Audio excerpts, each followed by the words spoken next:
you had a Frontier that was a 14-year-old truck. You're not going to have those kind of life cycles on vehicles going forward, right? Definitely not. The USA has been made a priority market for Nissan, and the best way of showing it is a priority market is holding those patterns of renewing core products down to what the consumer is expecting, the industry is expecting, which is maybe 5 or 6 years. Hi, this is Jérémie Papin, Chairperson of Nissan Americas, and this is Cars and Culture with Jason Stein. Jérémie, thank you for having me in your Nashville home, in your Nissan home, and we happen to be sitting in front of one of your star players that is front and center for the brand and is so important to the revitalization of Nissan. And I do want to talk about that revitalization, but let's talk first about what it means to you. 2 years into your role, 4 years in America, and you're firmly behind the driver's seat of a cultural revolution here at Nissan. Exactly. Right in the middle of Nashville. Right in the middle of Nashville, where life is good, and we're preparing for the future of the automotive industry. It's an amazing transformation where 3 steps: changing the product. Many new models came to market in the past few years. I've got 10 in mind. I won't name all of them, but new Rogue, new Pathfinder, new Frontier, new Sentra. We've got the new Z, and obviously the all-new model year 23 Ariya coming to market. Changing the business, how we do business, what we're focused on, what is a job well done. That's been redefined at Nissan. And of course, changing the culture, a culture of innovation. And to foster a culture of innovation, you need diversity, inclusiveness, and people who have a huge sense of belonging and want to contribute. And so we're making sure all of this happens here. There's a lot to talk about there, but let's talk about the cultural differences and diversity. We can't go any further. Anybody listening to this program would know that you are not from Tennessee. You grew up in France, and as I mentioned a moment ago, you are 4 years now living in North America. You came from France. You came from a very varied background. I'm guessing you didn't think you'd even be sitting here today. Is that right? No, I never. But seizing opportunities and having strong ideas about what to do when it comes to execution and strategy.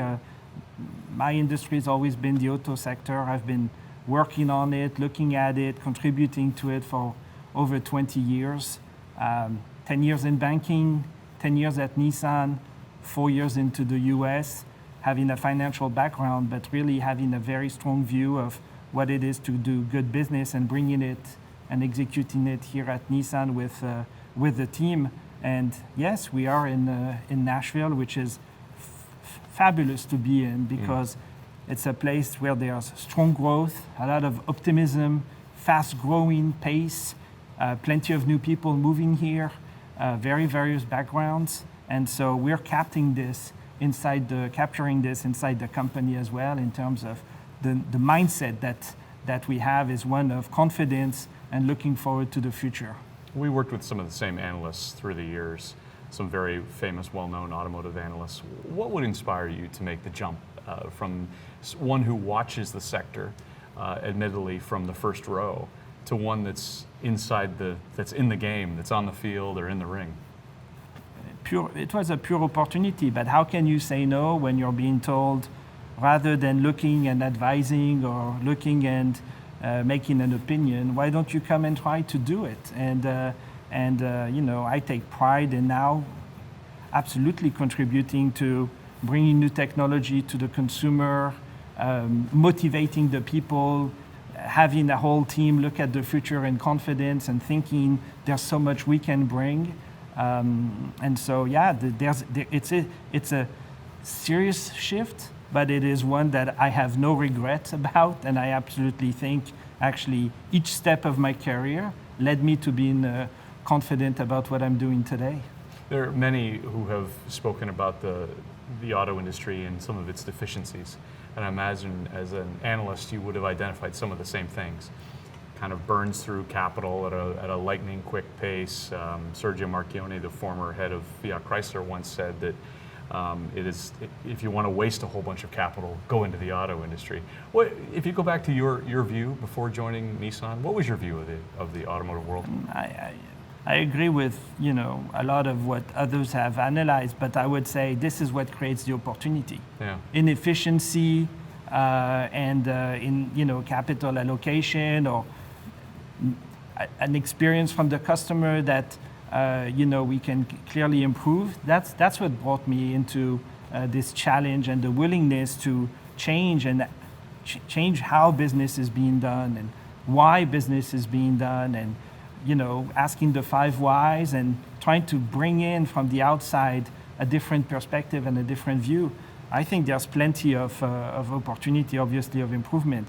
And when I think it's also one where very often people think about or describe the automotive industry as one of lack of growth or zero-sum game. And it's not that. It's with the technology that's coming, it's new streams of revenue, new opportunities to satisfy customer, create a new experience, more personalized experience. All of this is completely new.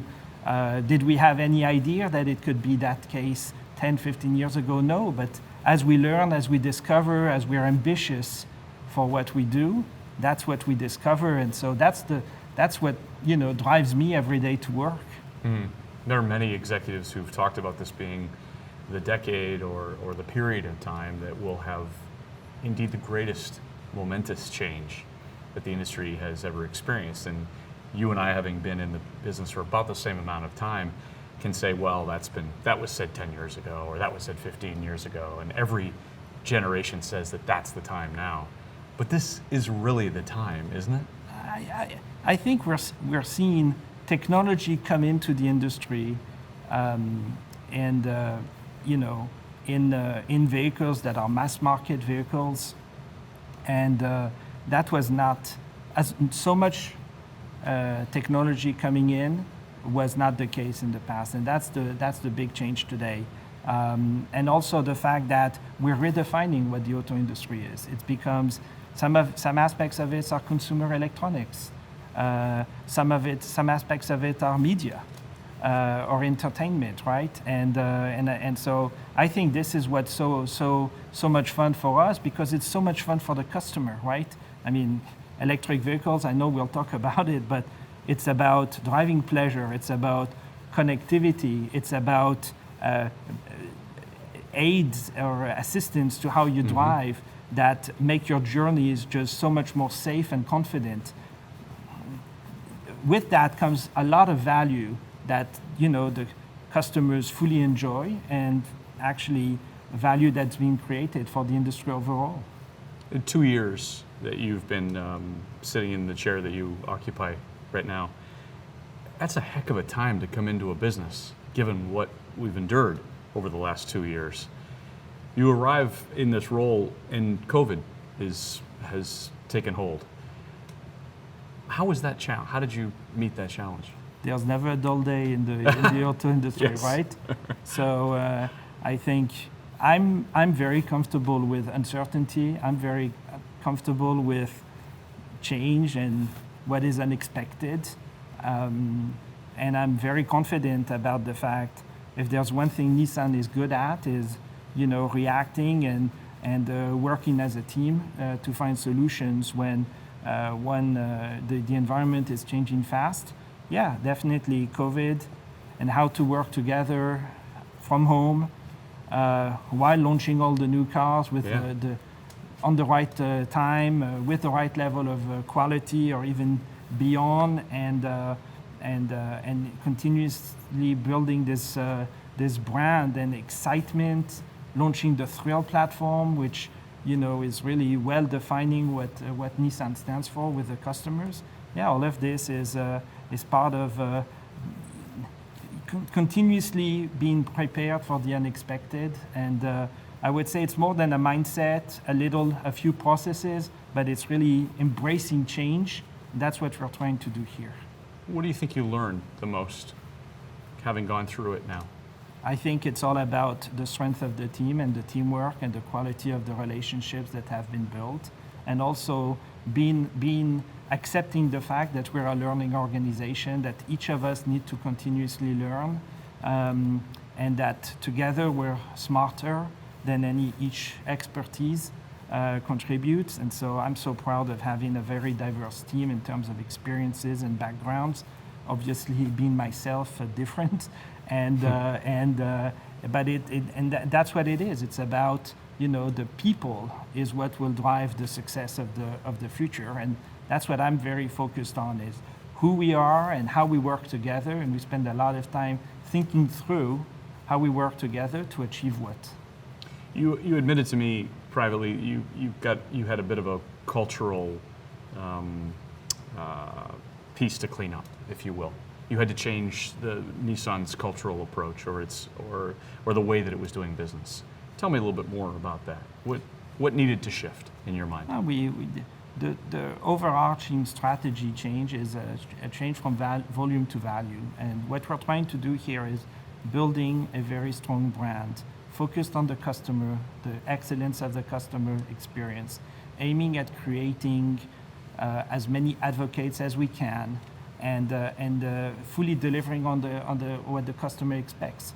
And that is, a thrill when he's driving or when he's a passenger, a seamless customer journey as he's buying the car, a terrific inside the car experience while driving it, quality that is a no-brainer and not a source of concern, and a go-to-market strategy that allows us to control and secure high residual values. And if you put all of this together, you just grow in a steady pace, and every step you make is a step on which you can build further and for the very long term. And so we're not in any way less ambitious than before, but how we do the business is just systematically built on a step that we can build the next step on. So we're taking no shortcuts. We've redefined how we work with our dealers. We've redefined how we're working with our suppliers. The culture inside the company has changed. But again, as all the pieces get put together, we have a very strong and solid business that we're very happy about. As you say, it's not that the strategy has a different speed, it's just a different strategy. And for those listening to this program who wouldn't know, it was a strategy of a market share goal that resulted in a lot of decisions that some dealers who I talked to said that it really damaged the brand to some extent. There were some people who were very upset about that direction. How hard is it to just, generally I'll say, not Nissan, how hard is it to just pursue that volume that you mentioned earlier? No holds barred volume play. No, again, we want to grow the brand and sell the value, have a business proposition to the customer of one where he is buying the car or the truck, the SUV, out of pleasure and as often as possible a positive emotion. We want to have attainable prices. We want to be, we are a mass market manufacturer. Market share matters, but again, it is not a price war. It is not a price competition. It is all about selling the car at the right price to a customer who then will become a loyal customer, an advocate, and so on. And that's what we're systematically building. And in the past, few years, there's one thing where, with changes coming in production plans and so on, we've never really, neglected or reduced in any way, is our investment in the brand, our investment in the future technologies. Those were two areas of the businesses where we were absolutely, resolutely ambitious and kept being, because we want to bring the products to market. We want to show the people how much the brand has changed, and we want as many people as possible to experience what Nissan has to offer. Did Nissan lose its way? Again, different times, different strategy, different needs. We were brought in to set a strategy where, by selling the value, we could achieve the corporate goals that allow us to invest in the future, create long-term sustainable shareholder value for the shareholders. And so that's what we're very focused on. That's what we're very focused on today, and that's what we feel comfortable we're delivering. You mentioned electric vehicles. and we're sitting here in front of one that you have very high hopes for, and we've had the chance to take out on the road, you and I. It's kind of funny. We came across a Nissan Leaf that was on the road next to us, who you could argue is either the mother or the father of the vehicle that we were driving in the area. Is it kind of funny to you now to think that the whole world is now talking about EVs when Nissan was talking about EVs a decade ago? The world's kind of caught up to the discussion that you were having back then. I think there are many reasons why EVs are the future. We've been convinced about it for a long time. The driving pleasure, you had the opportunity of test driving the area earlier today. I'm sure it's not your first EV drive, but this vehicle is trying to bring something new to its segment, and so customers, when they have driven EVs, usually see a difference and really enjoy that moment, enjoy that ride. And that's what we're very focused on. Now, with technology, we also have better range, faster charging, more charging at home. And so there's a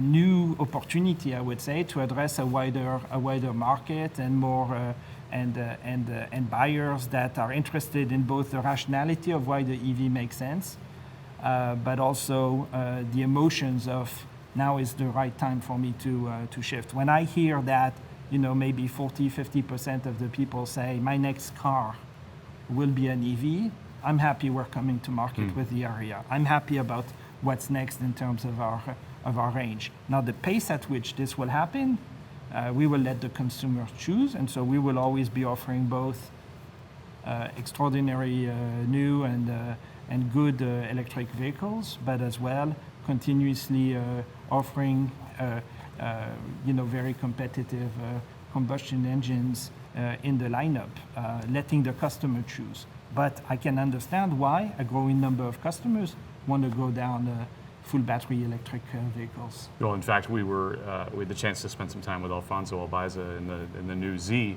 which is very much an internal combustion engine vehicle and manual, by the way. And he was on the program recently extolling the virtues of that. You don't have to convince Nissan buyers to get into EVs because they've been in them. Does the industry need to convince non-EV buyers? Again, I think it's gonna come. I think and again, what we're seeing in the clinics and talking to people is the enthusiasm around the product, the Nissan area in particular, as you drive it, is so strong that's how we're going to create buzz, word of mouth, enthusiasm from the consumer to the model. And I think probably that's what's going to happen altogether in the market. It needs to be relevant to everyone. Not everyone has multiple cars, so the pace at which everyone and the reasons why someone buys a car is very personal and down to its use. But again, the trend is there, resolutely strong. The government is doing what it needs to do in order to support the demand and facilitate the emergence of a new technology where lack of economies of scale and so on can somewhat make it difficult. But as that support comes, as the focus on charging network exists, and as the cars have a much better range and a terrific driving experience, we're going to see the market grow definitely over the next 10 years. Yeah, there's a lot of talk of impediments related to infrastructure, but we've had some executives on this show who are very pro-EV, who say this is no different than the turn of the last century as it related to the transition, obviously, to gas-powered vehicles. Roads needed to be established, gas stations, infrastructure of that nature. Is that just the evolution of it? I think you and I would agree this is not a flip of a switch in any way. It is an evolution, and it will be an evolution. Is that how you see it? It's an evolution, but we are nearing a point where the market kind of flips because there's a lot of momentum. You mentioned charging. I mean, people underestimate how much charging at home actually makes the journey and the use of an EV so easy. We've done some modeling and thinking, and we easily can see 40% of our cars in 2030 being electrified, fully electrified vehicles. So, and I think that's what the market will be asking for as well. Is that where the market will be, do you feel, at that time too? I think both how the consumer is changing, how the technology goes into the market, and the support that the government is bringing clearly creates the circumstances where those numbers are, reasonable numbers to target. You know the conversation's changing when you overhear tables at a restaurant and someone says, well, I'm thinking about buying a vehicle, but you hear quote, well, all that is available are EVs now. And so in the mainstream non-automotive world that we live in, now you start to hear consumers with the realization that there is a transition that's occurring. What else needs to happen to get more people on board? And maybe it is just ease of use at home charging. Charging for sure, charging time. But again, investments are being done in that area to facilitate customer use. Range, we're now at 300 miles in confidence. How much more do we need? But we're basically offering now range that is really covering most of the, if not all of the usage that the customer has. I think it depends on where the customer is, what he needs the car. Is it an everyday car? Is it the second car in the household? Maybe a third car in the household? The importance of driving pleasure, the importance of quietness, the importance of the peaceful and restful environment that an EV brings. But I think again, talking about tipping point with range, charging, and what we have to offer here at Nissan, I think we're very near that point. You have so many technological advancements packed into this Aria vehicle that's sitting here just behind us. Is this a point in the industry where if you had your analyst hat on back then and looked at it, you would say, technologically now, we're at a far superior pace than we ever could have imagined at this point? Yeah, there's a lot. There's a lot in there. There's a lot in the vehicle, and the good news is there's a lot packed at a price for the consumer that really makes it attainable again. And I think that's what, when I was an analyst, volumes mattered, and now that I'm running a car company, volumes absolutely do matter, because we want to sell products that the greater number of people can buy, and I think that's what we have to offer today. So the technology is around autonomous driving functionalities that allow you to be very, very confident and safe on the road, preventing any mistakes, and really helping and reducing the need for the driver to be engaged extensively on a highway drive. For example, it's connectivity, and what connectivity brings in terms of, again, making your life more simple, or the entertainment experience inside the vehicle, several steps ahead of what was on offer before. And then there's always the fun to drive. If you're the driver, even more so, the acceleration, the quietness. So when I see, again, all of it packed together, and in really the core segments of the U.S. market, where the U.S. consumer is. This is for the masses. This is for everyone, right?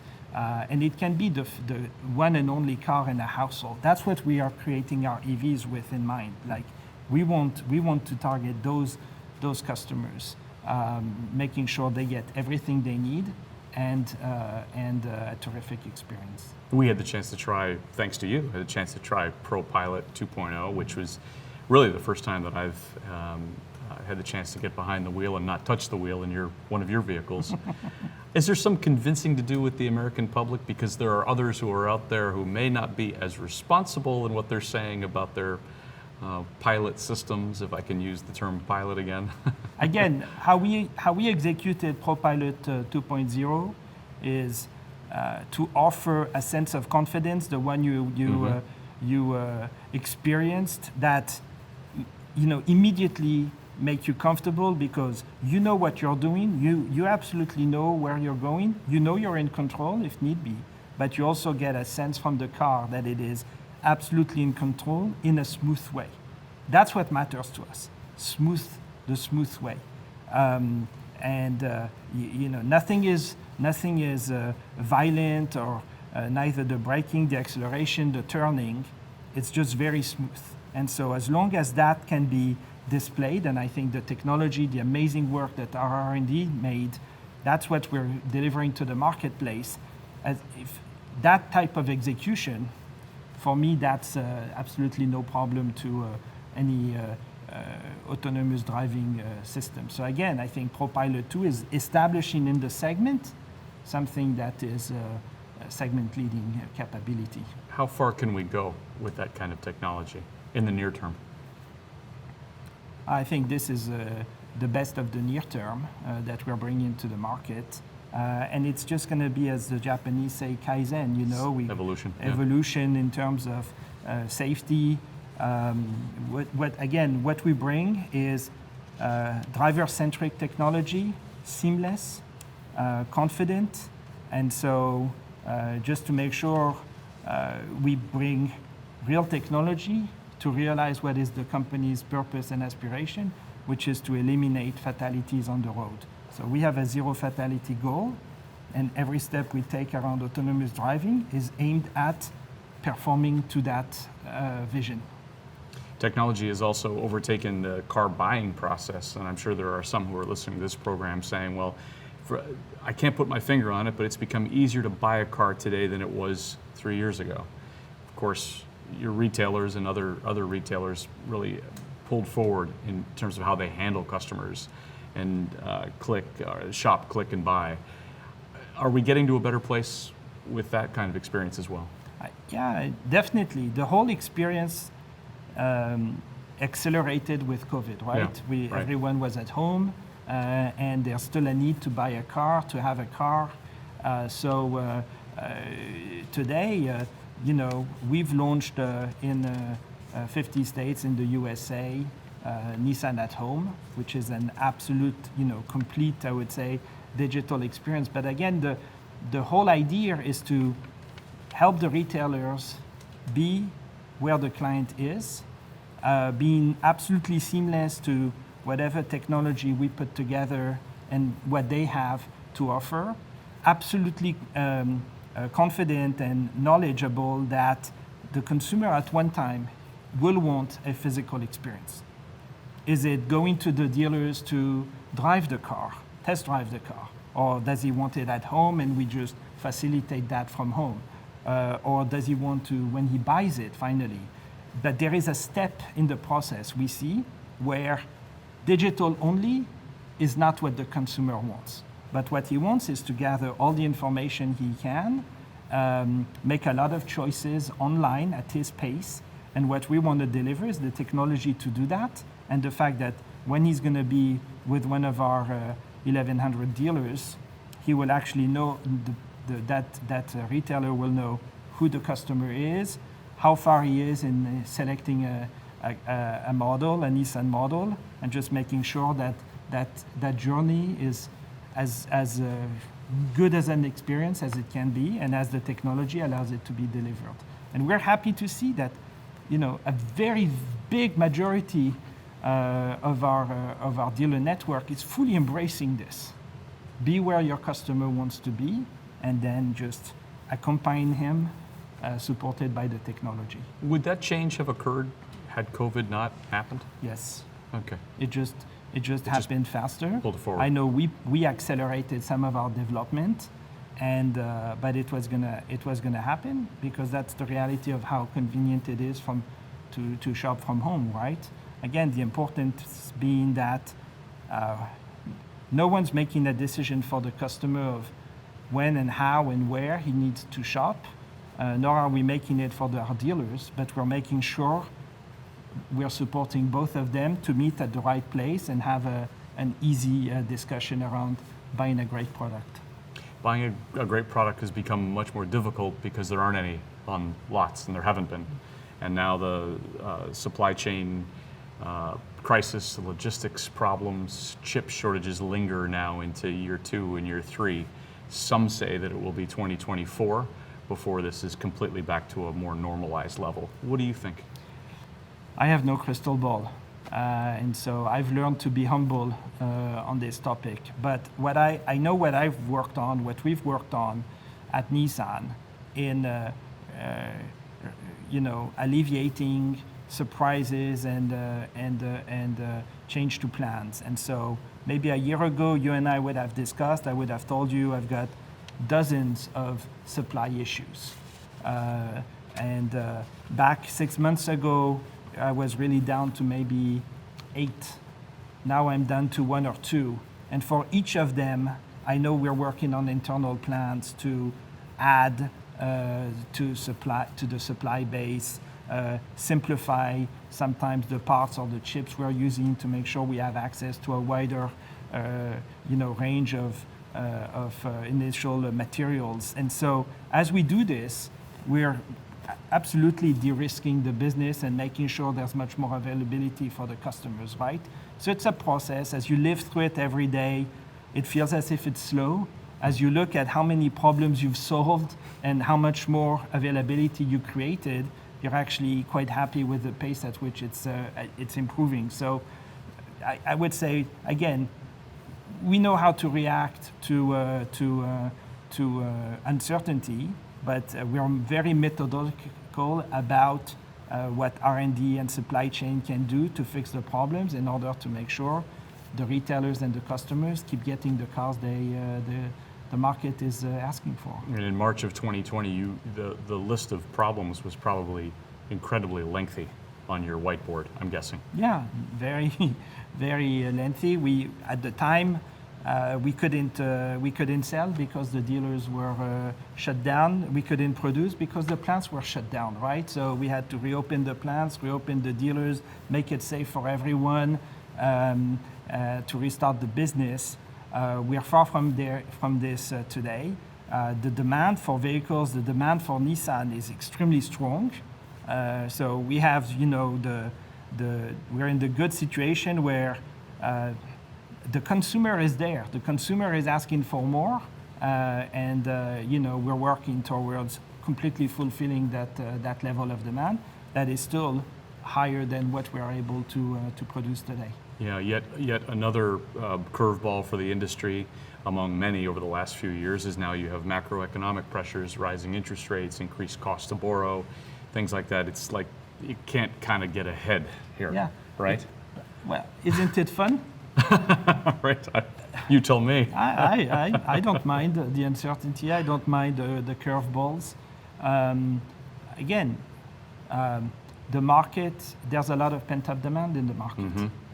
Consumers have had to hold on to their cars for longer. Service lanes are seeing older cars come through, making bigger repairs than in the past. So the demand is there. The age of the fleet in the market is one of the highest it's ever been. And we're determined to keep the consumer being able to have the cars and have them at the right price for him to continue to have the tool he needs to go to work, pick up the kids. I mean, you need a car in many of the places in the USA, right? So that's what matters to us. And so, yeah, we can adjust to rising interest rates. We can adjust to some lockdowns in some places of the world when they occur. Again, all of this is just something that we're comfortable addressing step by step, methodologically. And you're going to update your core products when you talk about the core of what really is the key to your success? You're going to update your core products at a faster pace going forward. I think you had a Frontier that was a 14-year-old truck. You're not going to have those kind of life cycles on vehicles going forward, right? Definitely not. The USA has been made a priority market for Nissan, and the best way of showing it is a priority market is holding those patterns of renewing core products down to what the consumer is expecting, the industry is expecting, which is maybe 5 or 6 years. But we just renewed a Rogue, we just renewed a Pathfinder. And those are the core products of Nissan. Terrific execution, combustion engines, but terrific execution. So, but definitely yes, there will be momentum, and also momentum in the life cycle management of the products, bringing in new trims or versions, so that the customer there's always something new going on at Nissan. There's always a good reason to look again at the brand and experience how much the products have changed. The products have changed and your customer's changing. You said recently you have a more affluent customer now coming in to buy Nissans. You expect that trend to continue? I mean, we haven't yet talked about Infiniti, but I'm guessing you have a home for them too. Yeah.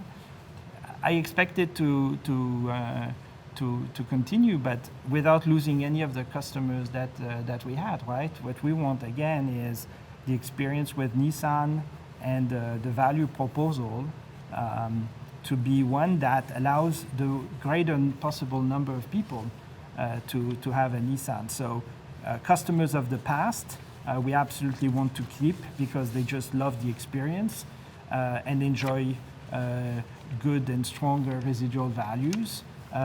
New customers to the brand who are rediscovering the brand because of completely new cars, new designs, segment-defining cars in so many areas of the marketplace. They're all very welcomed. And then what we have to offer is beyond the terrific design that Alfonso created, the experience driving the car, there's also an experience in terms of servicing, working with the retailers, and again, the value proposal through the residual value management that make it an obvious choice once you're in the brand to just continue to stick with the brand and enjoy so much of the wide range of products we have.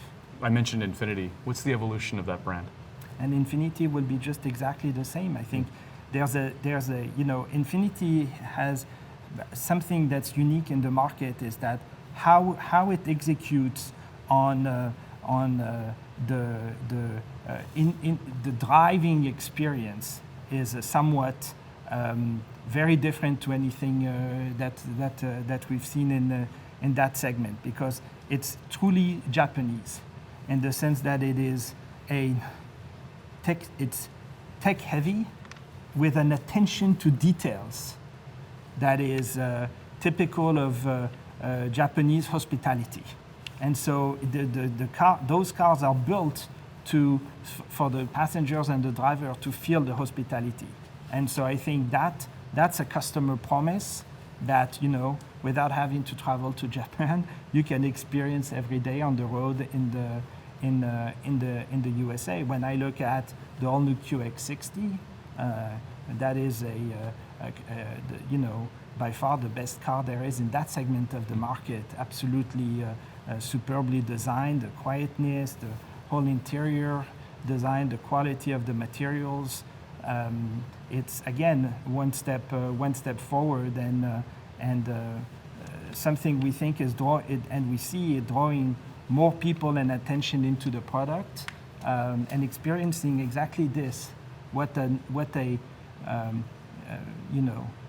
premium brand from Japan has to offer in terms of technology access and attention to the hospitality in the car.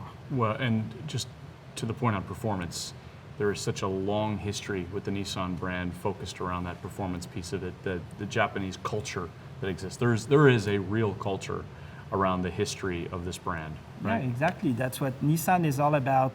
Thrill, the ride, the joy of the ride, the drive, No wonder we're extremely famous for the Z, for the GTR, which push those concepts further, but also in the everyday experience that can be offered. The road handling, the fun to drive is something that we take a lot of attention to, because we know, as all of us are drivers, that repeated fun to drive feeling, that's what creates stickiness to the product. I started this program asking you about cultural shifts, and let's just go back to that for a minute. Nissan obviously has gone through a lot over the course of the last number of years in America and also globally. How is the culture shifting inside Nissan? It's again a big culture shift. We are more than ever a customer-centric company, where we are always thinking about does it make sense for the customer? How we are doing something? Are we bringing something new to the customer? And so that's one shift. And then, as I said, this is a learning company. We know we don't know everything, especially when so much is changing so fast. So this is about how as a company, we consistently learn. How do we manage so that people know that learning is good? Learning is right. Saying I don't know and calling for colleagues to think about a problem in a more holistic way is a good thing to do. That's what we've brought to the company in the past few years, and so that creates, as I see it, a culture of belonging, a culture of I'm comfortable being here. I'm better now at my job than I was 2 or 3 years ago. I'm learning. I'm giving chances to do it again. That's what's new, and that's what we're building. That's what we're building here. And again, with confidence, feeling super comfortable about change. We're not afraid. We're confident about what's coming our way, even if we don't necessarily know what's coming. You didn't know what was coming your way in the last couple of years. How much have you changed? Oh, I've changed a lot, definitely. How so? I'm a cheerleader now. Okay, not a fireman anymore. So it's and that I think that's very interesting. But again, it's also how I've been opening up to change and learning, I think the tone at the top and how you behave, that's what creates culture. So we have a list of kind of core principles that anyone would agree to, and then the company sees me behaving systematically as per those principles, our management team being the same, and that creates a huge, I think, sense of there's a direction, everyone's embracing it, and that's how I change. I think much more about what I do and how I can be better without ever really being worried about it. It must be an inspirational journey for you, I'm sure. When you think about where you were, if we go back to the analyst days we talked about at the beginning, to where you are now, and even just the pathway over the last little while. Yeah, but this is less about me than, the positive changes I'm seeing come through the company. Yeah. Again, the change in the brand perception, the change in the relationship with the retailers, the change in the relationship with the suppliers, the intimate relationships that we have where joint success is success. This is not fighting for margins on one side or the other. It's collectively fighting for success. The fact that this brand has so much potential and ability to grow revenue streams beyond what it was used to experiencing. Again, the happiness, the engagement that the people who work for Nissan, about 45,000 people in Nissan Americas, express regularly through surveys in terms of how the company is changing. This is more of a company for them. They feel passionate about the success of the company. They understand how their job every day contributes to the success of the company. That's what I'm focused on. And so, yeah, of course, when I was an analyst, was I thinking like that? Not at all.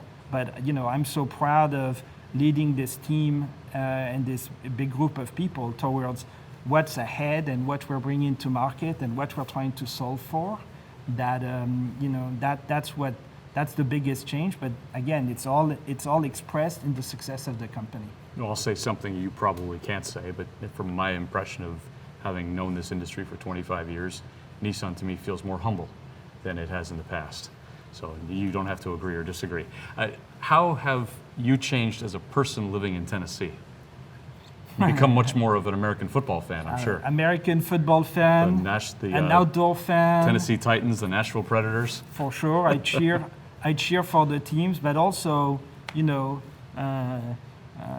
football on Friday nights at Friday Night Lights at the high school. Coming from Europe, that was not my Friday night, but I absolutely fully enjoy it. And so again, and the people here again are so nice, so welcoming, and because there's a lot of good things going on in favor of Nashville at the moment in terms of its transformation, it just sets a tone of optimism, of growth, of that's new.